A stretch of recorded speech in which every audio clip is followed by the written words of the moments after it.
Okay, hello everyone, and welcome to the lesson today. Thank you very much for those of you who have joined. Please, can you let me know if you can hear me? Is my microphone okay? Is it working? Thank you all for joining another free lesson from Cercle de Langues. Cercle de Langues is a hello, Tiffany. Nice to see you. I'm glad to see my microphone is working. So our company, Cercle de Langues, are based in Paris, and we are an English business society, and our aim here is to try and educate you and teach you English. Business English, if you're looking to improve your vocabulary for your specific job, if you're looking to go on vacation and meet some new people, we're here to help you introduce yourself, have a conversation.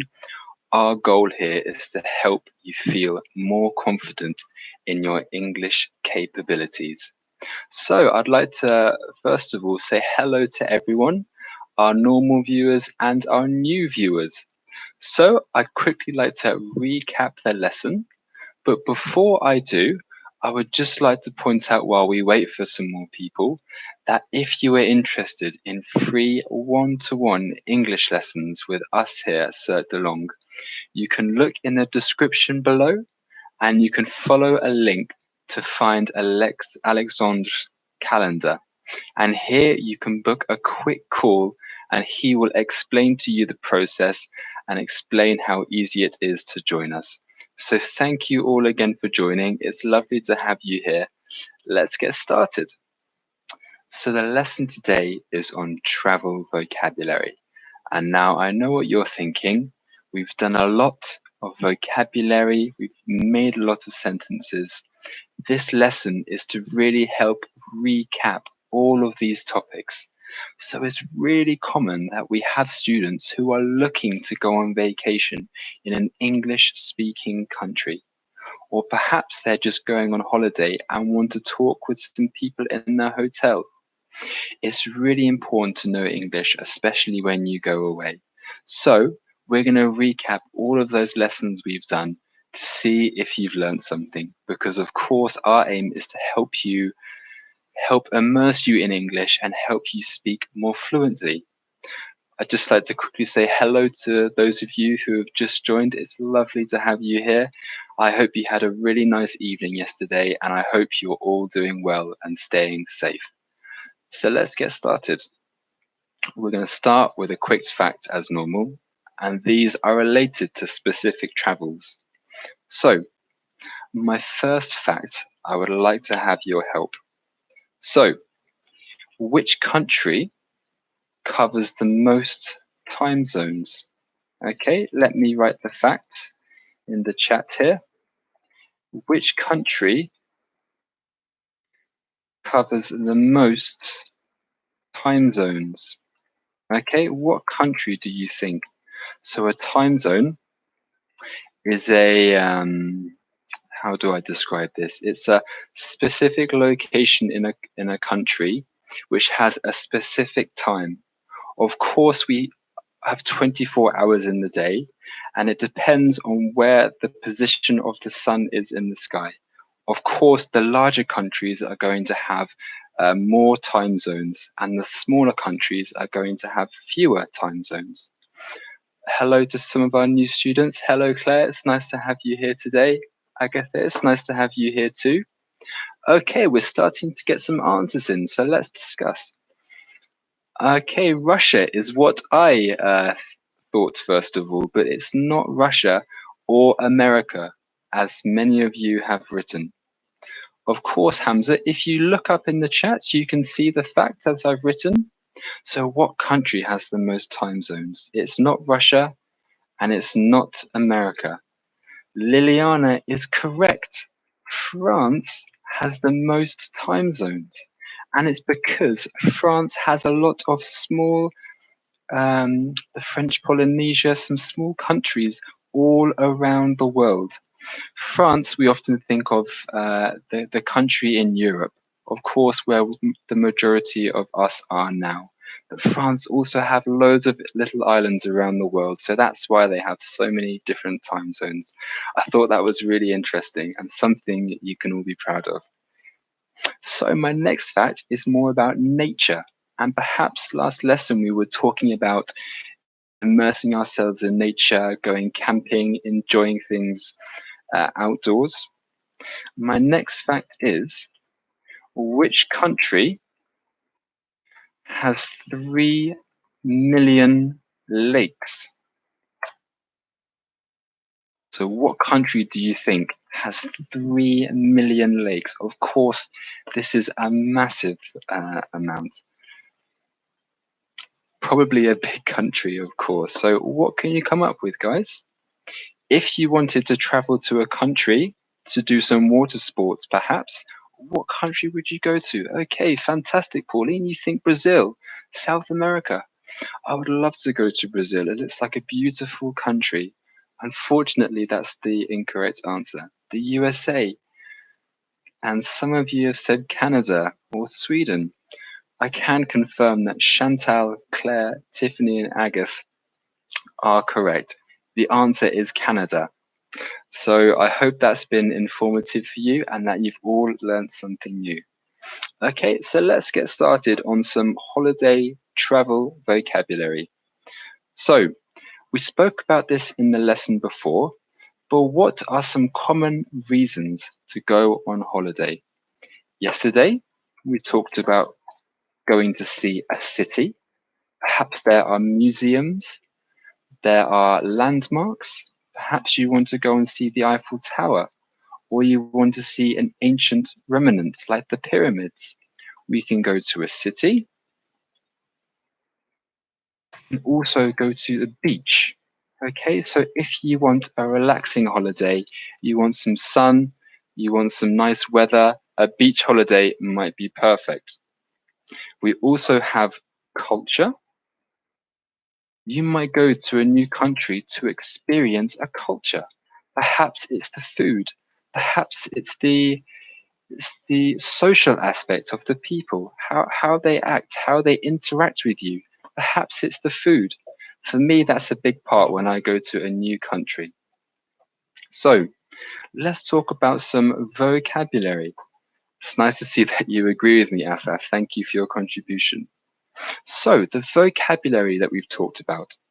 Let's say, for example, we're planning our holiday based on our lesson yesterday, which you can find on our YouTube channel. What vocabulary might we need? What vocabulary might we need when we go on holiday? So you can talk about the traveling, you can talk about the location, you can talk about the activities that you're doing. Let's have some suggestions. What are some things you can do? Some actions. You can use verbs. You can use nouns, of course. Please, can you write me some sentences so I can help you express yourself in writing about a holiday? So I'll wait for a couple of seconds to see if we have any suggestions.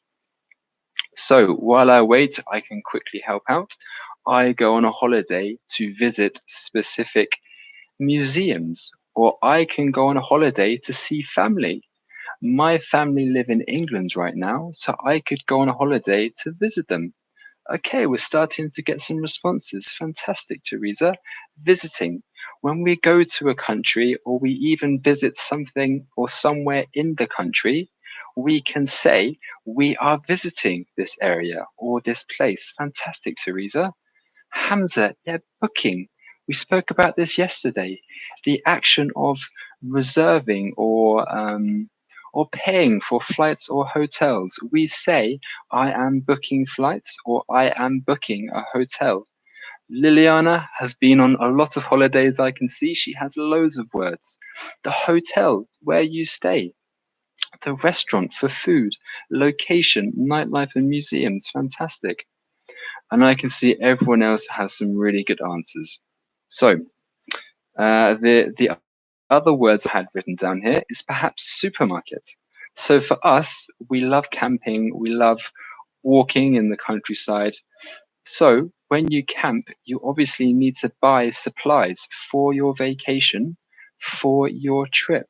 So I think supermarket is a really important word to know, and you can ask directions to find this. Airport could also be important. The plane, terminal. I think if, of course, if you're going on a holiday, these are really important words for you to learn. So let's try another exercise where you can help me and we can plan and talk about different vocabulary. So, what do you pack in your suitcase? Okay, I'm just going to write the question in the chat for you all as well. So I think this is really important. If you are going to England, perhaps let's say, for example, you lose your suitcase and you need to describe what is inside. So there's so many things that you could pack. Obviously, clothes, you need to pack clothes in your suitcase, but what else? Try and think and try and use some vocabulary which you haven't used before. Try and make a sentence too if you can. That would be great. And I'm here to help. If you have any questions in the lesson today, please do ask. I'm happy to help. Okay, shorts. Exactly. If you're going to the beach or a really hot country, shorts might be a really good item of clothing to take. If you ever travel to England, there's no need to book or take some shorts. Just bring some waterproof clothing. Clothes, camera, fantastic. Nadia, I think it's always important to make memories and to keep them. And a photo is the perfect way of doing that. Fantastic. I always take my camera with me. Hajar money, of course.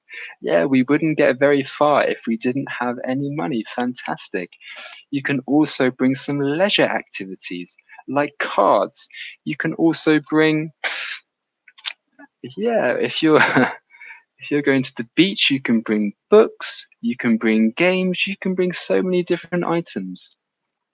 Chantal, I understand. My dad says that to my mum too. A lot of people take a lot of clothes. It's nice to have the option to choose what you're going to wear. Thank you, Chantal. Clothes, personal care. Yeah, exactly. What items are involved in your personal care, Liliana?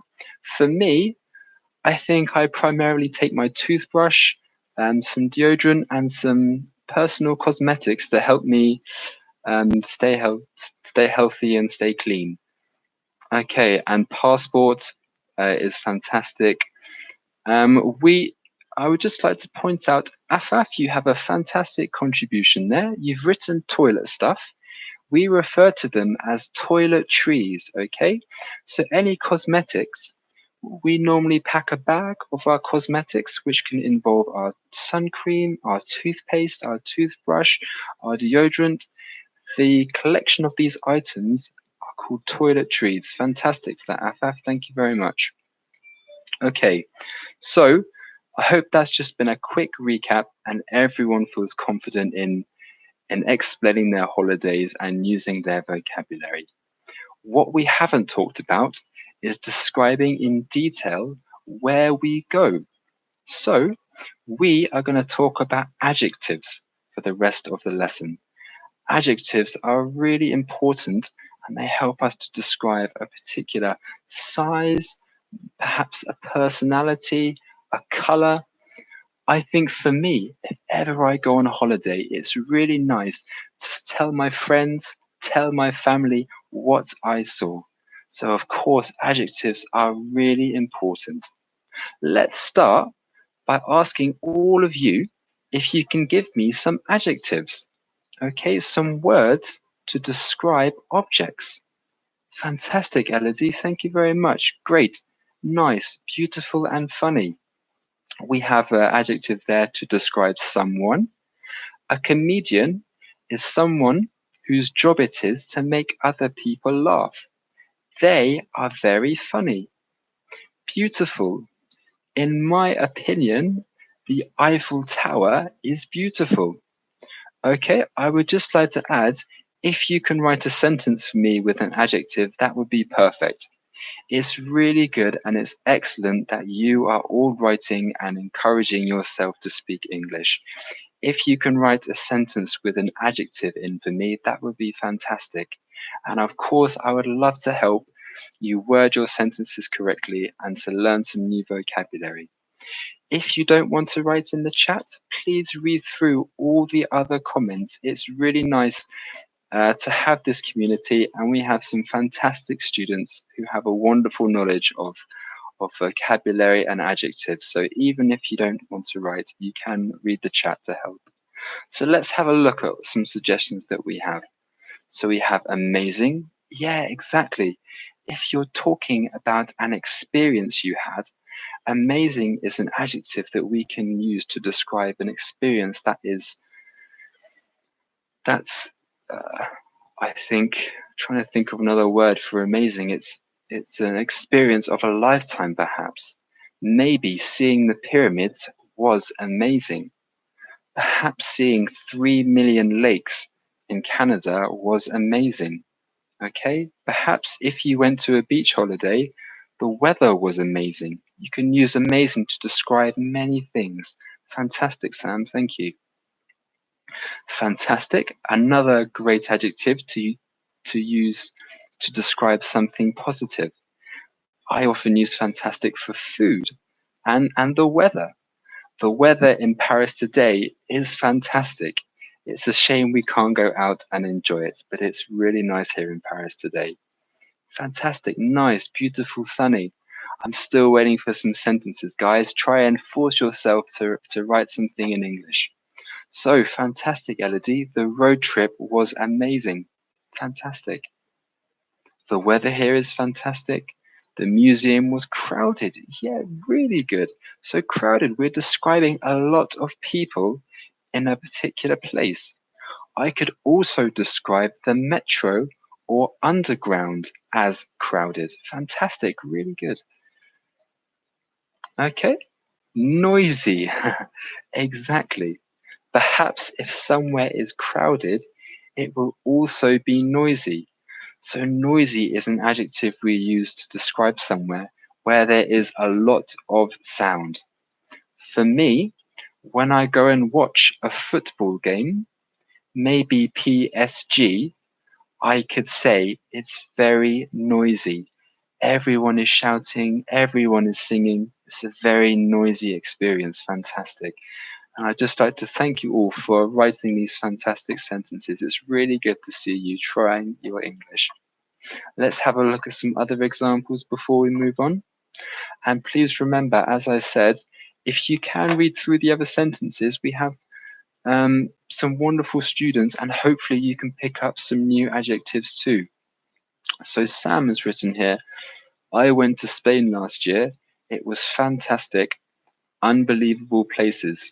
You can say, Sam, there were, or I visited unbelievable places. Fantastic. And I can see loads of you have written other sentences, but let's move on and try and cover some more adjectives and talk about different aspects of our holiday. So, an adjective normally comes before a noun and after a verb. We can use adjectives to describe something singular and something plural. So, as I said, it comes before the noun. So, I can write the blue car. Okay, let me write this in the chat so you can all see. And for those of you who understand adjectives, please do bear with me. We're going to have some more difficult questions later on. We try and make these lessons to accommodate all of our students. Some of you are new and some of you are fantastic and have an amazing level. So we're just going to start easily and then we're going to start building up and talking. It's blue. The car is blue. Or the blue car here, sorry. If the adjective is blue and I change the sentence, I can say the car is blue because the adjective can come after the verb. And the verb here is. Okay? So the adjective has to come after the verb. The car is blue. So if there's just a noun, it comes before the noun, the blue car. If there is a verb, The adjective comes after the verb. Please do ask any questions if you have any. If you are confused, you're welcome to ask some more questions. And I also mentioned that adjectives can be used to describe singular and plural nouns. So, for example, the big dog. So here, there is just one dog. You can also write the big dogs. So that's 2, 3, 4, however many dogs you want. If you look at these two sentences, the adjective stays the same. I hope this is helpful. We're going to try and do some exercises in a bit. I'm really glad to see that you are all learning. Thank you, Sam, for that comment. So let's talk about some art examples, and I would like your help again. So, as I mentioned in the first sentence, we can use adjectives to describe colors. So can you make a sentence for me with an adjective, obviously a color, and a noun? You can choose whatever you like. The exercise here is to help you construct a sentence.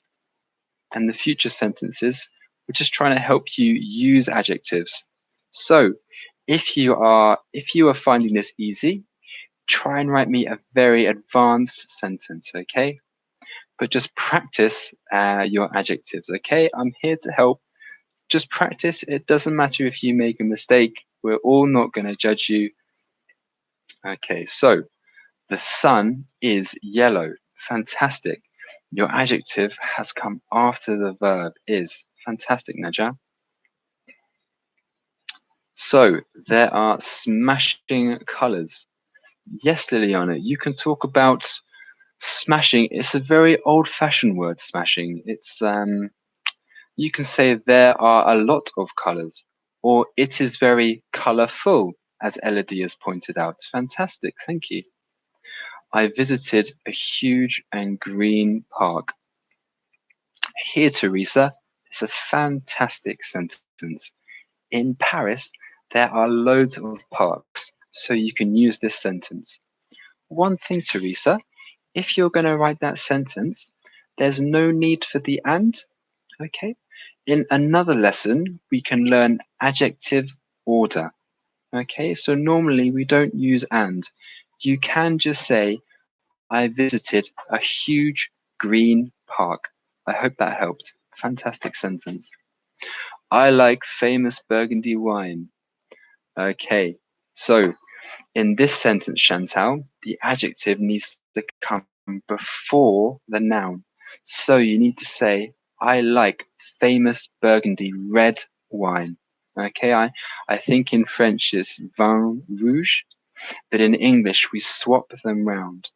So in French you say le voiture bleue, the car blue, but in English we say the blue car. So try and get into the mentality that English and French are always confused. We change our adjectives and our nouns. But great sentence, Chantal. Thank you very much for helping me explain that. The blue sky, the sky is blue. Fantastic, Afaf. And yes, I think you've all made some great sentences there. Let's try the next one. We can also use adjectives to talk about size. So, for example, the Eiffel Tower is huge. It's really big. The Eiffel Tower is large. It's enormous. In comparison to the Eiffel Tower, my hand is small. It's tiny. It's teeny. Okay? Can you make me a sentence with using adjectives based on size? Okay, and if you're a beginner, I'm happy to help. If you have any questions, I'm here to ask. We really do want to encourage all of you to speak and to practice your English. So I'm here to help, guys. Please ask any questions if you like. My brother is taller than me. Fantastic. So there we have a comparison. You've used taller. Sam, my Fiat 500 is a very tiny car. Fantastic. A Fiat 500 is very small. A lorry is a large, big car, a large vehicle. And a Fiat 500 is very small. Fantastic, Sam. Chantal, my sister is smaller than me. Fantastic. Again, a comparison. Agath, there is a tiny bug in the green glass. Fantastic. Tiny. Another word for small, for those of you who are unsure. I am short and I am not tall. Okay, Corinne, fantastic sentence. If you're describing your own height, it's okay to say, I am short or I am small. But size doesn't matter, Corinne. Okay, Russia is a very big country. Russia is massive. Fantastic. Okay, we have some fantastic answers. Thank you all again for contributing. It's really good to see you all practicing your English. In the interest of time, let's move on and practice some more sentences. So we can also use adjectives to talk about personalities. Okay, so he is funny. She is nice. Okay, can we all write some sentences, please, using adjectives related to personalities? Okay, so personalities. I am happy. I am sad. What personality sentences can we think of? Fantastic, Elodie. My little sister is shy. So for those of you who are unsure what shy means, shy is when you're a little bit timid. Okay, I believe they're the same in French and English, timid. So timid is when you're not very confident. Fantastic sentence, Elodie. Thank you very much for that. She is famous. Fantastic. Perhaps it's a celebrity.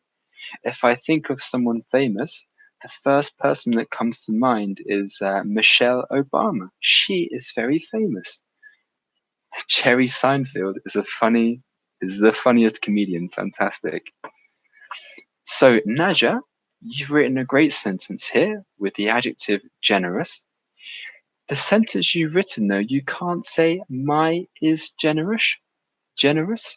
We say I am generous, okay? Je suis, and then the adjective, okay?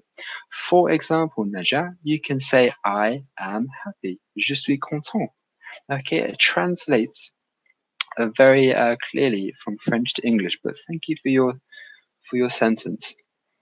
Okay, studio for son. I love cars and I am bilingual. Fantastic. That's a really good sentence. Thank you for joining today. Chantal, my new neighbors are very friendly. Friendly means very kind. C'est très gentil. Okay? Kind, generous, compassionate. I see generous, smart, adorable. Fantastic. I see we have really good sentences here. Thank you very much, everyone. So, if I have a quick look at the time. Yes.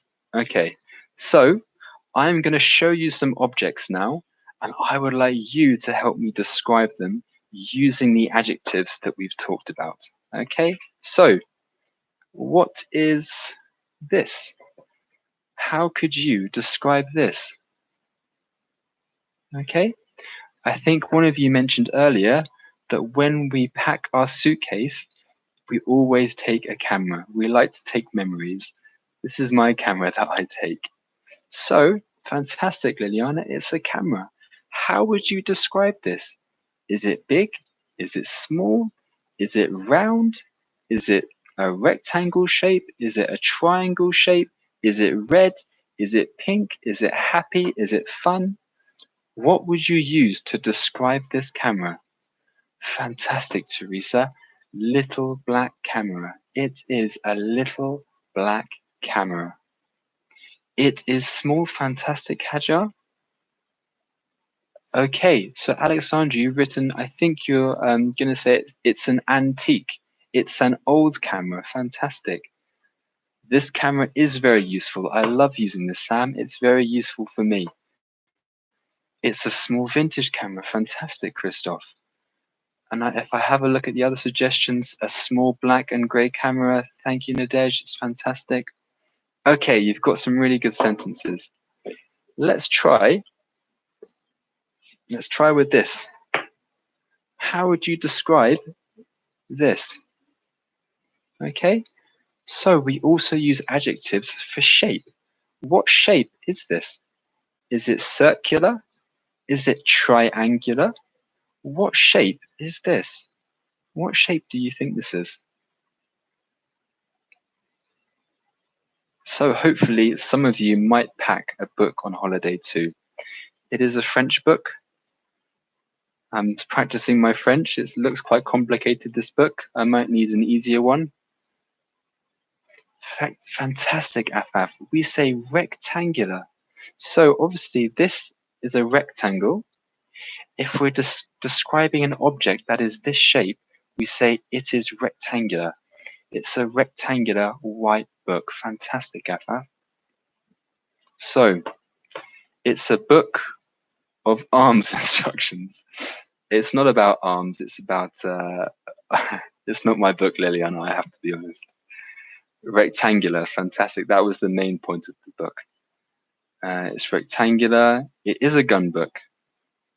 It's white. It has red text. It has black text. I'll hold it this way around. It has white text. Is it big? Is it small? Okay, is it interesting?